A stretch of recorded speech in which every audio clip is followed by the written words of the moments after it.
मोला बलालियो तोर दिल में जगह होई त मोला बसाले हो दिल में जगह होई त मोला बसाले बहु मिले के तोरे मन होई त मोला बलालियो के तोरे मन होई त मोला बलालियो।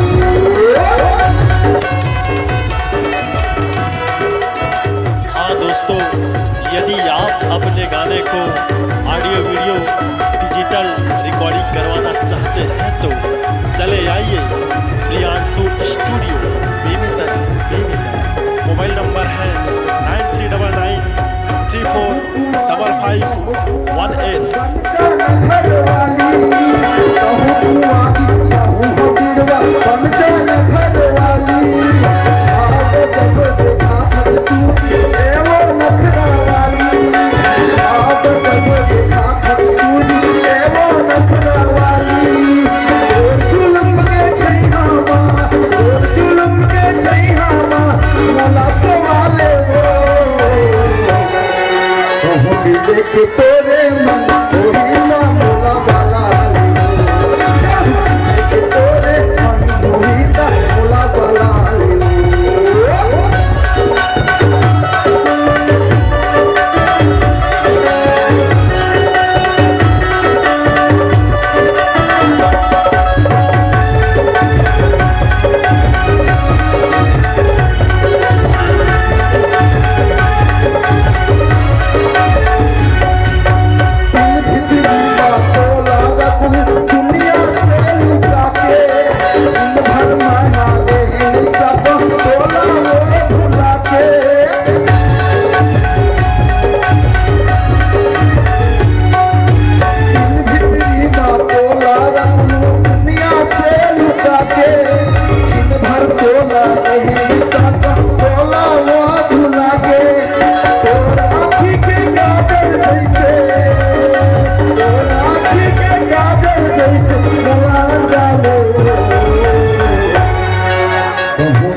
के तोरे मन होई ता मोला बलालियो के तोरे मन होई ता मोला बलालियो तोरे दिल मा जता होई ता तोरे दिल मा जता होई ता मोला बसाले हो तोरे दिल मा जता होई ता मोला बसाले रे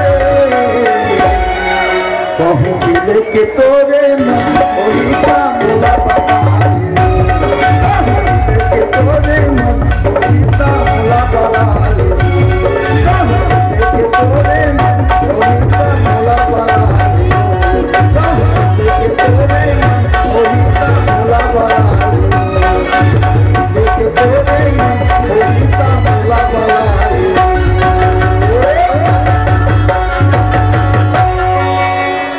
छत्तीसगढ़ के जम्मू कलाकार मनला प्रियांशु स्टूडियो के तरफ से नमस्कार है, जय जोहार है।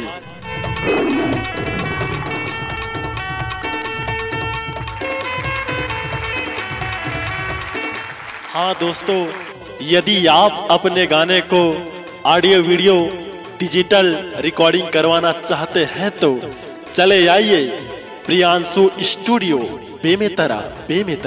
मोबाइल नंबर है 9399345518।